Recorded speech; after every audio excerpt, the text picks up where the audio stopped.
the Republicans are getting worse, guys. They're getting worse. Can I show you? So Dan Bilzerian is running for Congress against Randy Fine. Dude, this is the Florida man election. And guys, this is like the first America First versus MAGA. That's what this is, guys. Nick Fuentes is doing the America First. He's opting out of MAGA. Candace and Tucker are America First. So the split here is Israel, and this guy is a crazy Zionist. Like, he'll say the nastiest shit about everybody in the Middle East. Like, this guy is so toxic. But now, guys, you got to look at this, because this guy is a Trump stooge, is total MAGA, Trump stooge, Zionist, Netanyahu, Israel all the way.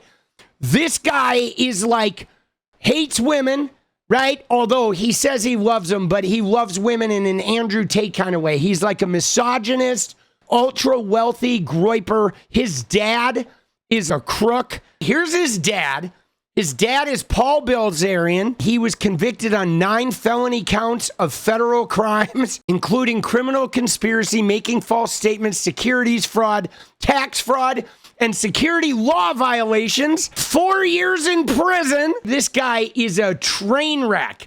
And Dan Bilzerian is like, you know, people suspect he's taking money out of companies that his dad had stashed away. But he is like super anti-Semitic. But this is showing you the gap right now in MAGA. If you look at Dan Bilzerian, you have all these people like Myron Gaines. I know who I'm voting for, and it's not the fat dude. And you have Jake Shields. All the anti-Semites are coming out. I endorse Dan Bilzerian for Congress. Now, this guy is going to be supported by like James Fishback and Nick Fuentes. All of these guys, all of the American Firsters are going to be rallying around this guy. And August 18th is the primary. So this is the summer. All summer, it's going to be America First versus MAGA, which means everybody's going to be taking sides. And we're already seeing it. We're going to look in a little bit with Megyn Kelly and Benny Johnson. I mean, here's the deal, guys. I look at both of these guys. There's not a good option, because this guy is an anti-Semitic, America First groyper, like woman abuser piece of trash. And this guy is like an uber Zionist, racist, crazy hell pig of a MAGA shitter who would eat the corn out of Trump's shit gleefully, like the Gunther Eagleman banana. And Dan, though, this guy is just really a train wreck as well. He had trust funds from his father. And so from the very beginning, he's like flying on private jets.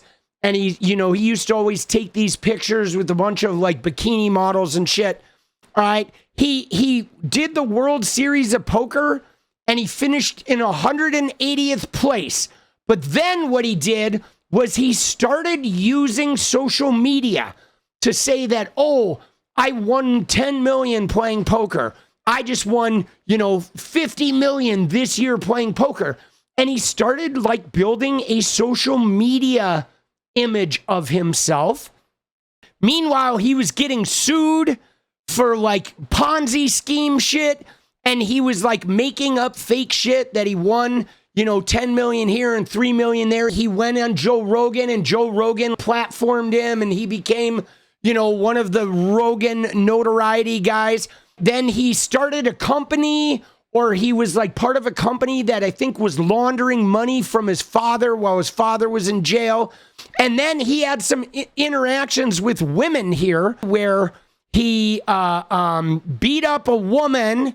This was in a Miami nightclub in 2014. He kicked a model in the face during a brawl. He had a lawsuit regarding that. Then adult actress Janice Griffith, he was supposed to throw her into a pool from a roof, and he threw her and she missed the pool and she broke her leg. And so that was another episode. This guy's had a lot of episodes of being, there's been a lot of clownery. And then he got arrested in the airport for like trying to make a bomb or something, possessing an incendiary device. Dude! Like, what an idiot. This guy is an absolute fucking train wreck, bro.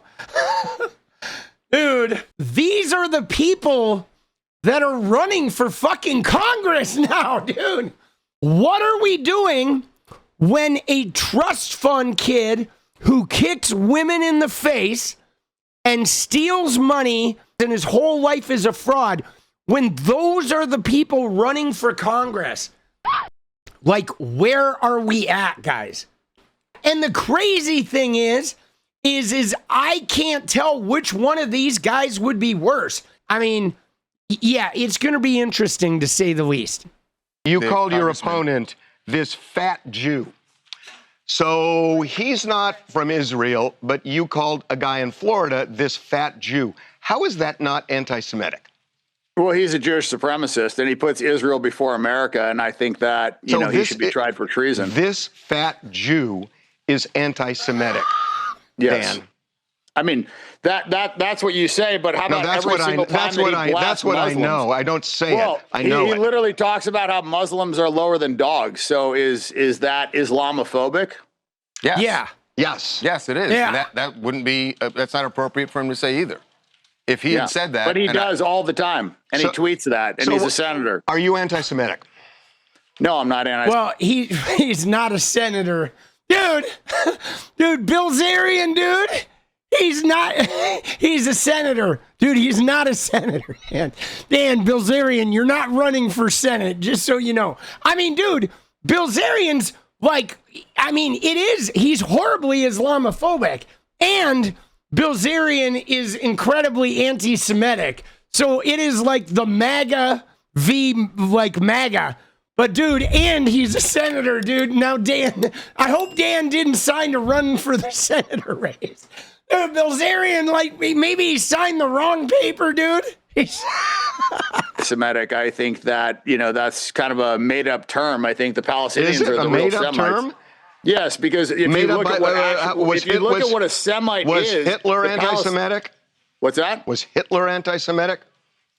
Like I said, it's the term is focused solely on Jews, but actual Semites are the Arabs, and Palestinians are Semites as well, and they actually have more DNA lineage to that region than any of the Eastern European Ashkenazi Jews that have taken it from them. So I kind of have issue with that term and how it's been hijacked to only talk about Jews. So if you want to call it anti-Jewish, then you can call it anti-Jewish. Well, I'm not going to call this anti-Jewish. When you say that this fat Jew, you could take another race and you could use another Dude, this is an actual news program right here, dude.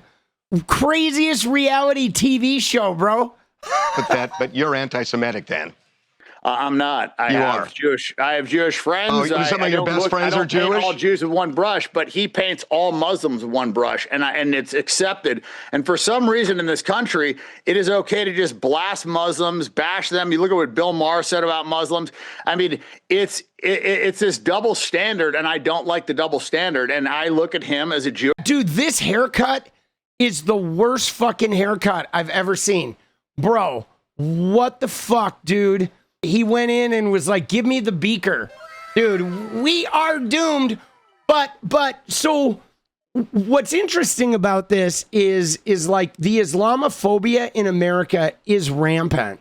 And it doesn't get nearly the attention that anti-Semitism does. And, all these crazy, like, Jewish conspiracy theories, the George Soros stuff, the global cabal, whatever they're always doing. But, like, I don't think the answer to Islamophobia is to run around dishing that out to, like, Jewish people. I think the answer involves fighting both of them. I feel like somebody could oppose Randy Fine in a way that is not becoming like Randy Fine. It's literally like people are just looking for an excuse to be fueled by their bigotry. They want their bigotry to be able to be something they can take right out into the mainstream TV, and we're just tolerating it now. Like, yeah, I'm going to answer your bigotry with my bigotry, and all of that is taking us nowhere. You're a supremacist. He believes that, Jews are better than other people, and he puts Israel before America. And so I have huge problem with that. So if you've got a black friend that you don't like, do you use the N-word on him? No, I don't. Well, then what's the difference when you use the word fat Jew for a Jew you don't like? Well, is Jew the same as because that is not the that's not one is a slur, right? Dude, and then he says the N-word right there. Dude. Bro, right? Like, this guy's running for Congress, dude. Guys, this is the new oh my God, dude. And one is describing a religion. So you can't compare the two. Really? There's a way how can you compare those two? There's a way you say it, Dan, that the intent is the same. It's not the same at all. Here. So I want to ask a question. One is a slur, one is a racial slur that I don't use, and the other one is describing. You just used it. Well, are we adults? Can we talk about a word? Sure. Was a word so offensive that that it just you can't say it? We have to say the answer to that is yes. So I want to ask a question. People are too sensitive. Dude, people are too sensitive. You called your opponent. Dude, people are too sensitive. Yeah, guys. No, somebody said Trump started this. See, this, guys, is like this is where the Overton window has moved from Trump. Trump has moved the Overton window here. I mean, I feel like it started with Mitch McConnell during Obama's presidency. There was a big kick up, and it was Donald Trump too doing the birther, who saying he's a terrorist, whatever. It was Trump was doing it on the outside, and then Mitch McConnell was like, I'm not going to let Obama do any legislation. We're going to obstruct everything. Mitch McConnell had a long Confederate history. Then Trump comes in and he starts moving the Overton window with the locker room talk and the way Donald Trump talks to Hillary in 2016. Just go watch a Trump and Hillary debate. Watch the way he talks to her, and you'll see that there was an Overton window being moved where he would disrespect her and put her down with an open nastiness like an abusive man does to a woman he's trying to control. And everybody just let it happen. It was so dirty, but he's been moving the Overton window on the way men can speak to women, the way women are thought of, the way, the type of shit that men will say openly. Oh, it's just a word. Everybody's too sensitive, right? His constant refrains of calling everybody rapists and vermin and all that shit. It is like he has moved the Overton window of decency. And that's really kind of really unfortunate. Now, I did see somebody in the chat earlier that was saying something about Dan Bilzerian. Oh, he says the truth.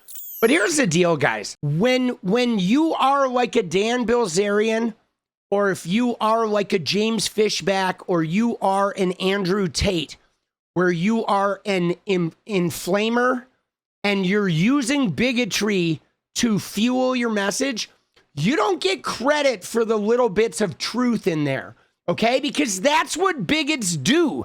That's what abusers do. That's what misogynists do. They bring a small amount of truth and they say, oh, I'm a truth teller. And they really just use that truth to open the door for all their bigotry.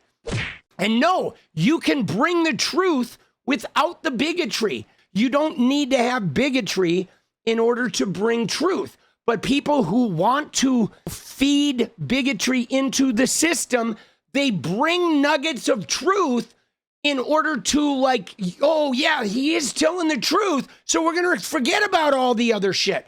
But that's a gaslighting technique. Absolutely.